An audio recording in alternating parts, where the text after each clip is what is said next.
Kata, let's get started. Let's start talking about some of the highlights on what's going on. Let's start out with Ocasio, or how do you say your name? Ocasio-Cortez. I It's don't. Alexandria Ocasio-Cortez. Yeah. So All right. let's talk about her and what why she won the election that she did win against in the primaries, right? Or was it the entire campaign?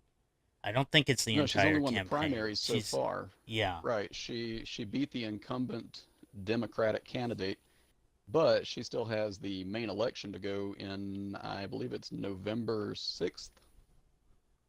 So the whole reason I think she won, and feel free to jump in, is the incumbent. Uh, who is the incumbent again? In the Democratic Party. Let's see. Now I'm pulling this from Wikipedia just to get names and dates. It should be a good enough source for that. But it says that on June 26th, 2018, she defeated the incumbent Democratic caucus chair Joe Crowley. Joe Crowley. So there you go.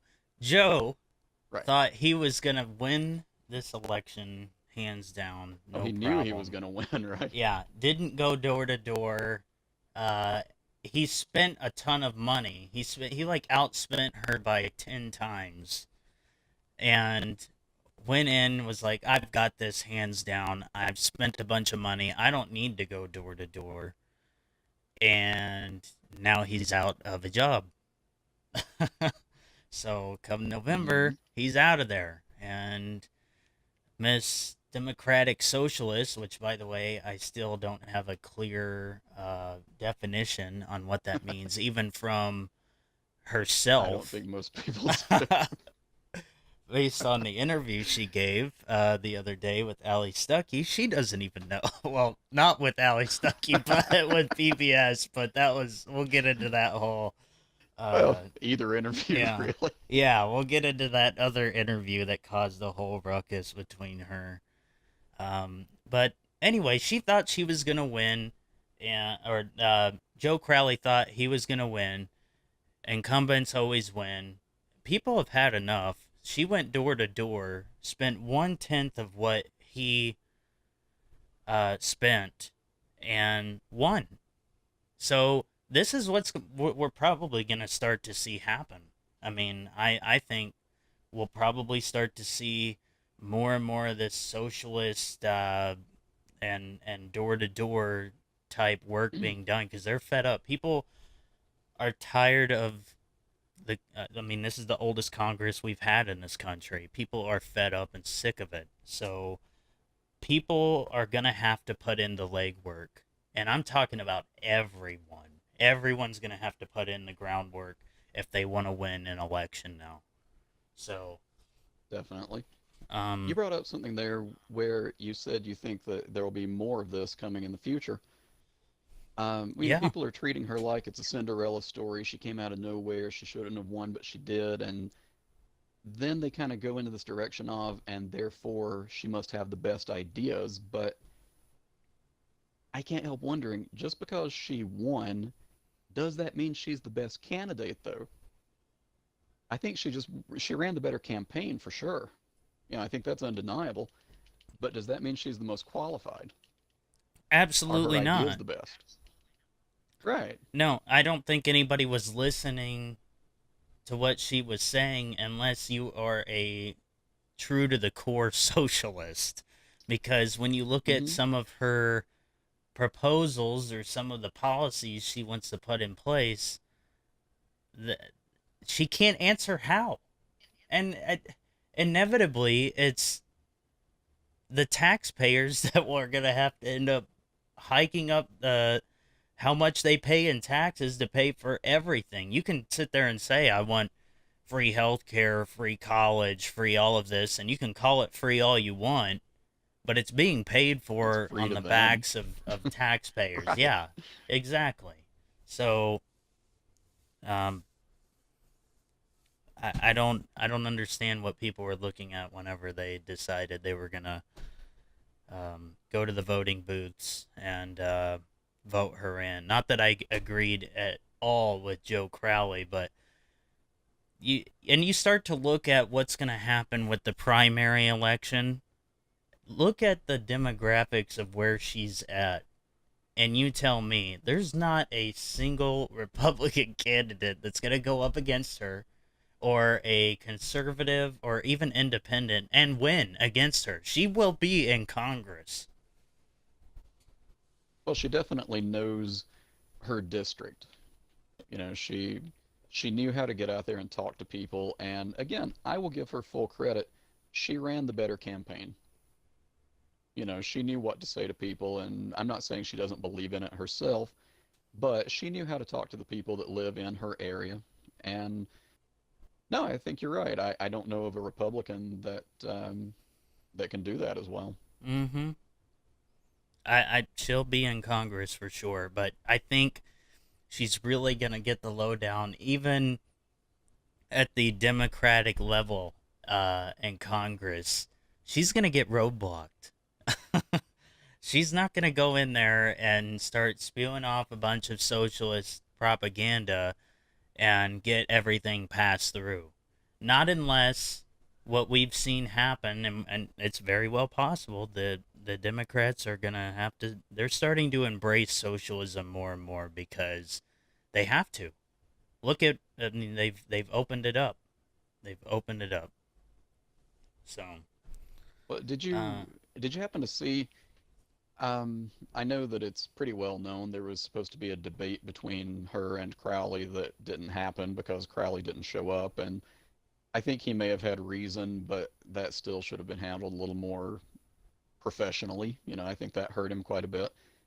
But they did appear on a television program together at one point where she, and I apologize, I'm calling this from memory, and part of this is just my opinion, so keep that in mind. But she essentially said something to him along the lines of, "You said you were going to make changes, but all you've done is push pieces of paper, signed pieces of paper, things like that." Which kind of led me to wonder, what does she think passing laws actually entails? It it leads me to think, does she think she's going to go into Congress telling them, okay, today here are the laws that we're changing, and it'll just happen? It's all yeah, about signing papers. yeah. It's Well, it's meant to it's be not going a to be as easy as she difficult. thinks. It's meant to be a difficult process. You're not going to go through Exactly. passing laws, making it super easy just to change whatever you want right off the cuff. It's to prevent If it were mob that easy. mentality and instant emotional uh, Well, and tyranny, appeal the to first person changing. that decided Yeah. to abuse it, the first person that decided to abuse that system, it would become tyranny if it were that easy. So, yes, you're right. It's supposed to be difficult. It's supposed to be a debate, a discussion, even an argument. And I don't know if she understands that yet, but come November, she will. Well, um, what can I say? I mean, we saw, and I'll put this, I'll put this on YouTube as well. The entire podcast. We've got a couple people. We got Bojangle. We got Justin in the channel. I'm gonna shout them out real quick. Um, Hi, so, guys. um, we're gonna go into the video of what Ali Stuckey did. Now they did a Best PBS interview interview. ever. Yeah, they did a PBS interview um with Ocasio-Cortez, and so they did this interview and it was legit. But the questions that were presented It to her was were also like, widely panned. well, and it was, how are you going to pay for this? How are you going to do this? And she did a horrible job at presenting her answers. So, Allie Stuckey, who, if you're not familiar with her, I think her Twitter handles like the conservative millennial or something like that. She used to be on the Blaze TV, and They used to do it's like the oldest trick in the book. You take one part of an interview and you splice it, and I mean it's sort of like satire, okay? She had to put that it was satire because so many people went back and thought that it was real. So we'll watch a little bit of that. I think it's hilarious. Let me open this up real quick, and we'll Alexandria, give it. do you have any ex for being Let me open this up real quick. Throw it over here. here? Thank you. Thank you for having me. Do you have any experience that qualifies you for this job? I was growing up during the Clinton era. And then basically when I was in middle school, 9/11 happened. Do you have any knowledge whatsoever about how our political system works? Yikes. Does that make you a little bit nervous? Put socialism into your own words. Unprecedented concentration of wealth at the very top, tippy top of the 1%. Wow, I'm kind of surprised to hear you admit that. It sounds like what's going on in socialist Venezuela. What do you think about what's going on in Venezuela? Just an increasing crisis of humanitarian condition. And to me, it would just be completely unacceptable if that happened on our shores. Well, couldn't that happen here if we adopted socialism? It's hard to say what direction that takes. I am not the expert on geopolitics. Didn't you major in international relations in college? Middle Eastern politics is not exactly what's at my kitchen table every night. Venezuela is not in the Middle East. I may not use the right words. How do you respond to the people who say that socialism has never worked? Capitalism was the most efficient and best economy, perhaps. Abject poverty is at the lowest level it's ever been because of capitalism. Well, I think the numbers that you just talked about is part of the problem. I don't understand. Oh, So what do you hope to accomplish when you're in Congress? this is a really good question. So what is it? I just think that that's the wrong question. Okay. So why should voters vote for you? You vote. It's democratic. Well, this has been enlightening. Thank you so much for coming. Okay, so they made this video, okay, and she put it up on CRTV where where she works now, where Ali Stuckey does, and Fox and well, maybe was it Fox or CNN? All these other different outlets started thinking it was like real. First of all, it's a different background, so I don't Let me understand. think. Like, I'll tell you, I know one person that definitely thought that it was not real but intended to be was Ocasio-Cortez herself because she tweeted out, "Look how afraid the Republicans are of me. They're trying to fake interviews," things like that. so She she even thought it was real herself, even though she was there to do thought the they were trying to pass it. Like she Oh thought they were my trying to pass it God. off as real. Like they wanted her to look so stupid that they were trying to make a fake video look real. I've seen that video. It's not meant to look real. It's meant to be a parody from the beginning. Like Well, she had to go back and put satire on the video because oh, that must be real. We're because outraged about it. Look what they're trying to do. They're trying to tear her apart. Well, no.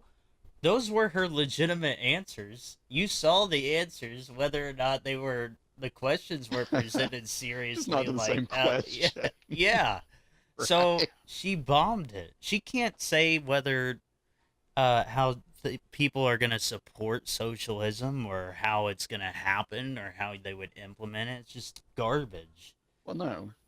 The So, original interview, the original PBS interview was widely panned anyway. You know, a lot of people really didn't like her answers to a lot of questions, and she seemed to be very confused about events like in the Middle East. And hey, I'll admit, I probably couldn't have given a better answer, but that's why I wouldn't have been doing the interview, or at least would have just said, I don't know, if I was asked such a Yeah. question. Um, Oh, there's a okay. reason I'm not running for public office, and I don't know why she doesn't feel the same. You know what that reminds me of, though? The parody interview. Did you ever see the episode of Family Guy where Tom Tucker was interviewing Dustin Hoffman? And it was him asking questions, and the responses were all clips from his movies. So one of them was him dressed as Captain Hook saying, "Bring me Peter Pan." And, it was all legitimate from movies, but it was clearly pieced together as a joke. That's how I feel about this, though, is it was so obvious that it was pieced together as a joke. I mean, from the beginning, when she asks, "Are you qualified?" And the answer is, "Mm-mm." You know she didn't say that to that question. Anyway, I thought it was Uh, funny. I don't know why more people didn't just recognize it as a joke from the beginning.